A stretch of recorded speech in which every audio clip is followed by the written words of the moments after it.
Michael Clarke Duncan should have won the Oscar for The Green Mile. The silence that night in 1999 was a betrayal not just of cinema, but of a life lived by one of Hollywood's truly gentle souls. It was an unforgettable performance, an embodiment of the man himself, huge, imposing, yet utterly compassionate. Standing 6 feet 5 inches tall and weighing over 300 pounds, Michael Clarke Duncan was known as Big Mike, or, more affectionately, the Gentle Giant. He was the rare celebrity fans didn't approach for an autograph, but for a simple, giant hug. He reached the apex of his career at the age of 42, a triumph against the toughest odds. But what happens when such a pure heart, a man who overcame poverty and violence to become a symbol of kindness, suddenly faces a darkness he couldn't fight? In his final years, the Gentle Giant was surrounded by a strange web of fame, health crisis, and ultimately, overwhelming controversy. This is the story of Michael Clarke Duncan, the one you saw on screen, and the one whose final act in life was tragically complicated by betrayal and suspicion. What is the real price of being a good man in a town where kindness can be exploited? The making of the Gentle Giant began in one of Chicago's toughest proving grounds. Michael Clarke Duncan was born on December 10, 1957, and grew up on the city's south side, specifically in the notorious Robert Taylor Homes housing projects. This was not a story of silver spoons, but of iron will forged by necessity. His mother, Jean Duncan, raised Michael and his sister, Judy, as a single parent. After their father, a railroad worker, left the family when Michael was about 6 years old, Jean took on the arduous task of working 18-hour days as a cleaner just to provide for her children. It was a world of non-stop struggle and quiet dignity. Michael carried the emotional weight of his childhood into adulthood. He stated that seeing the way his alcoholic father treated his mother profoundly influenced his life, leading him to make a lifelong vow: he would never smoke or drink a day in his life. That commitment to clean living would later save and challenge him. Despite the harsh environment, his mother had a different vision for her son. She encouraged him constantly to read books and pursue acting, a career she herself had briefly entertained. But when he showed interest in sports, she drew a hard line. She refused to allow him to play high school football, fearing he would get hurt. It was her way of protecting the immense, soft-hearted boy who was already starting to stand out. By the age of 12, Michael's voice had dropped to a distinct, famous baritone. As he grew physically imposing, the neighborhood kids would still try to fight him. It was his sister, Judy, who often had to step in and defend him. Their mother was equally fierce in guarding him from the streets, once famously hitting him in the head with a frying pan when he mentioned wanting to join a gang. He needed that kind of tough love to survive. Michael's size and drive took him to Kankakee Community College, where he was the starting center for the basketball team. His determination to escape the projects was legendary. He would hitchhike 17 miles to and from campus every day. He later transferred to Alcorn State to study communications. It was there, at 6 feet 5 inches and over 300 pounds, that the school tried to persuade him to join the football team, promising him a path to the NFL. But his mother's voice rang in his ear: no football. In a powerful moment of filial devotion, Michael cut his college career short. He received the devastating news that his mother was gravely ill, and he immediately quit school and returned home to Chicago to care for her. The jobs he took reflected his need to earn money quickly, digging ditches for a gas company and working part-time as a club bouncer in Chicago. Even as a bouncer, the core of the gentle giant was visible. If someone was acting up or drunk, Michael would use a sleeper hold to subdue them, gently sitting them down in a corner rather than hurting anyone. His friends, recognizing his true ambition, affectionately called him Hollywood Mike. Once his mother's health stabilized, she pushed him relentlessly to go to California to pursue his destiny. Michael finally made the difficult decision to leave Chicago. Upon arrival in California, the glamour faded quickly. He faced over 50 failed acting auditions and became so disheartened he considered joining the LAPD. His mother's voice, urging him to keep trying, kept him in Hollywood. To survive, he fell back on what he knew best, security work, where his nickname, Big Mike, became common currency. His massive presence started attracting attention. He appeared in music videos and landed small roles, which eventually led to a string of high-profile personal bodyguard jobs. He protected Will Smith, Martin Lawrence, Jamie Foxx, and even the notorious B.I.G. Then came the defining moment that sealed his departure from the security world forever. On March 9, 1997, the night Biggie Smalls was tragically killed, Michael Clarke Duncan was supposed to be his bodyguard. But he switched shifts with a friend to guard Babyface instead. When he got home and saw the news of Biggie's death on TV, the gravity of the situation hit him.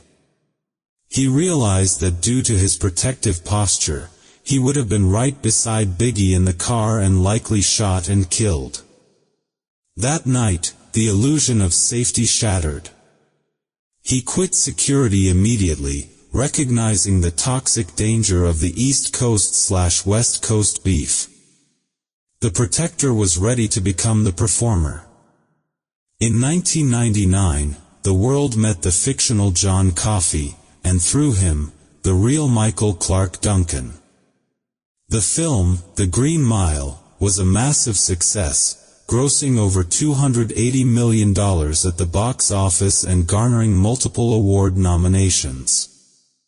Michael's portrayal was so powerful and sensitive that it earned him an Oscar nomination for Best Supporting Actor and a Golden Globe nomination. He didn't win, but the impact was made. He cemented his legacy as the gentle giant, a physical powerhouse whose depth of emotion resonated deeply with audiences worldwide.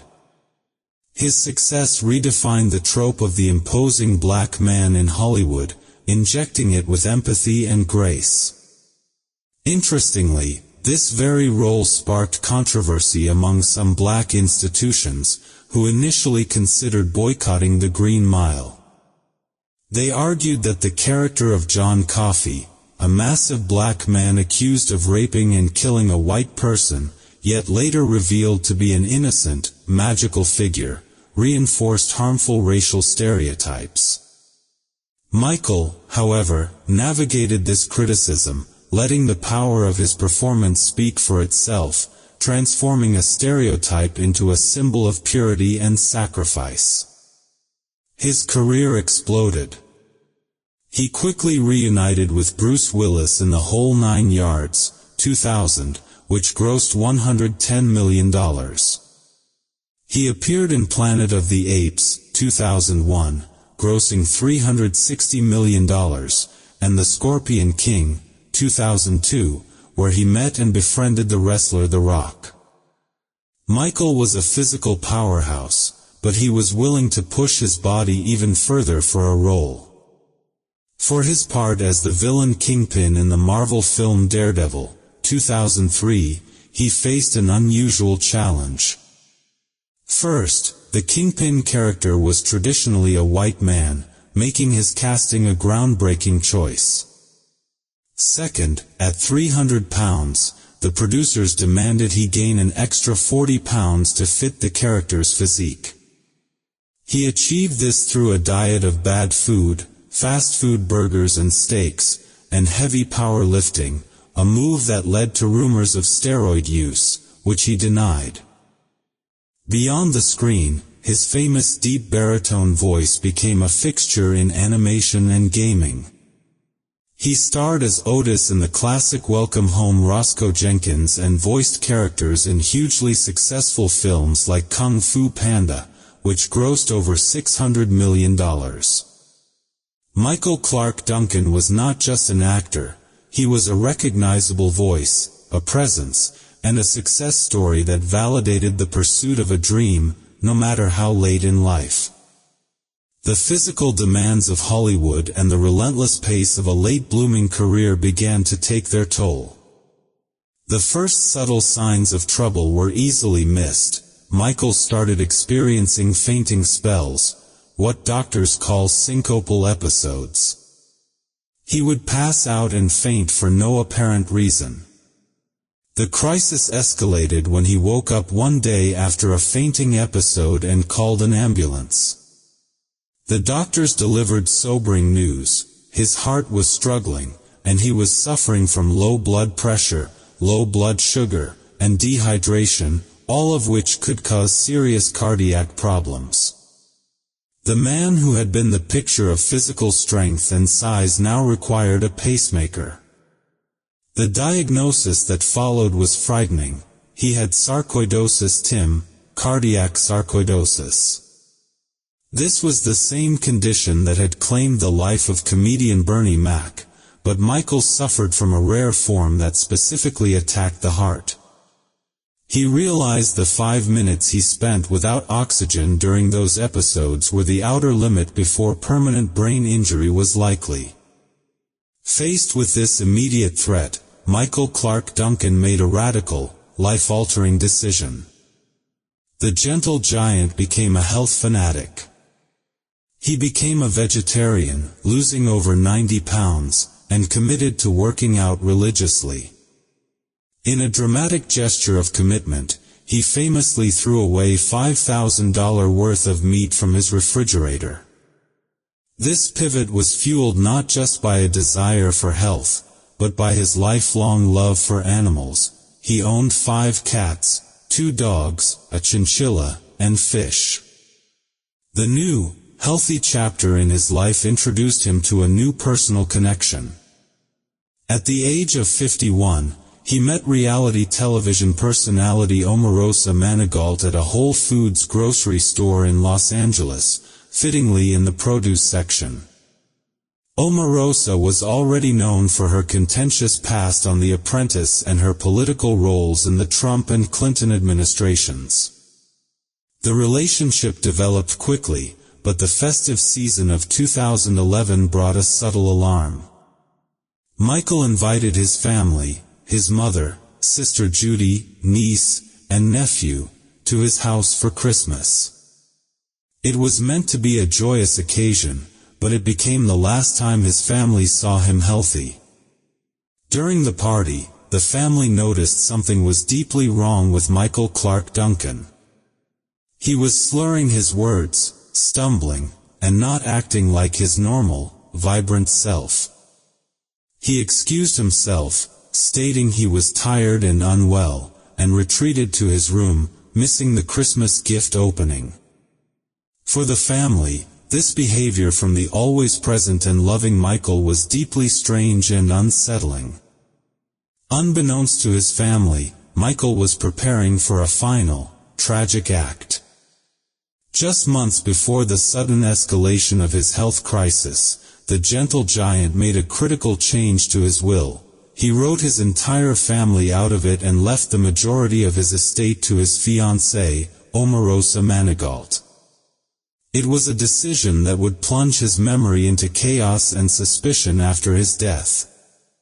The ordeal began when Michael Clarke Duncan suffered the massive heart attack in July 2012. Omarosa Manigault told the story of performing CPR and saving his life, a heroic effort the paramedics confirmed. But the relief was short-lived. The 5 minutes Michael spent without oxygen before she restarted his heart led to severe brain injury, and he was placed in an induced coma. It was at this critical moment that the suspicion surrounding the gentle giant's fiancée began to overshadow his struggle. When Michael's mother and sister, Judy Duncan, rushed to Los Angeles, they were allegedly forced to stay in a hotel near the airport and travel by 3 buses to the hospital. Omarosa reportedly locked up Michael's Woodland Hills home and refused to let the family stay there. The family's distress turned to outright suspicion over a series of unsettling actions. They claimed Omarosa prevented them from speaking publicly about Michael's hospitalization, citing concerns over business deals and contracts. Most shocking were the family's claims that Omarosa had allegedly asked the hospital staff for Michael Clarke Duncan's sperm while he was in a coma. When his sister, Judy Duncan, questioned the engagement, Omarosa claimed they were engaged in Scotland and showed a picture of a ring on a hand. Judy noted the fiancée herself was not wearing the ring. The family grew concerned over the will, which Michael had mysteriously changed just months prior, naming Omarosa Manigault as the main beneficiary and writing out his family. After being on life support for 2 agonizing months, the life of the gentle giant faded, and he died from respiratory failure on September 3, 2012, at the age of 54. The controversy only intensified. No autopsy was performed, and the death certificate listed natural causes. The dramatic accusations played out publicly on U.S. television. On the All-Star Celebrity Apprentice, LaToya Jackson openly accused Omarosa, stating, "Michael had a heart attack. I'm sure she gave it to him. She's a conniving, scheming, cutthroat, and she probably pulled the cord on Michael Clarke Duncan." Omarosa later tried to sue for defamation. The most damning piece of information remained blocked. Omarosa allegedly stopped the media outlet TMZ from releasing the 911 call she made the night of Michael's heart attack. This block fueled the family's belief that his death was not natural, and that the truth was deliberately being concealed. The funeral of Michael Clarke Duncan became another arena of contention. While celebrities like Tom Hanks and Jay Leno paid their respects, the family watched as Omarosa allegedly controlled every detail, putting his house up for sale and selling many of his belongings, including items the family had asked for. Judy Duncan hired a lawyer to investigate the drastic change in her brother's will. While Michael had left her $100,000, she believed he was not of sound mind when the change was made. Omarosa fired back publicly, accusing Judy of demanding money and threatening to go to the press. The reality was simple. Judy had only asked for a small monthly allowance to help care for their ailing mother, who suffered from Alzheimer's disease. The grave of the beloved gentle giant remained unmarked for nearly a year due to the ongoing familial dispute. Despite the sad, lingering cloud of suspicion, the true legacy of Michael Clarke Duncan remains untarnished in the hearts of those he touched. He was a beacon of hope, a man who escaped the notorious Robert Taylor Holmes, honored his mother's wishes, and proved that a large presence could house the kindest spirit. His impact was about more than film. He was a vegetarian and a vocal advocate for animal rights, PETA, living his final years with profound intentionality. His character, John Coffey, in The Green Mile, will forever be the symbol of an innocent soul misunderstood and ultimately sacrificed. This is the tragic symmetry of Michael's own life, a man of great goodness, whose trusting nature in a cutthroat world may have ultimately been his undoing. His story is a sober reminder to the American audience that success and fame do not protect you from heartbreak or betrayal. Michael Clarke Duncan showed us that dignity doesn't need applause, it just needs to be remembered. We see his kindness, and we acknowledge the quiet tragedy of his final days. If this story reminds you of the quiet strength of someone you know, share it below. Did Omarosa's actions truly serve the best interests of the gentle giant, or did she betray the man who loved her? Tell us your thoughts. We read every comment. And if you seek stories that reveal the untold truths behind the legends, please subscribe to our channel. Join us next time as we delve into the untold history of Black excellence.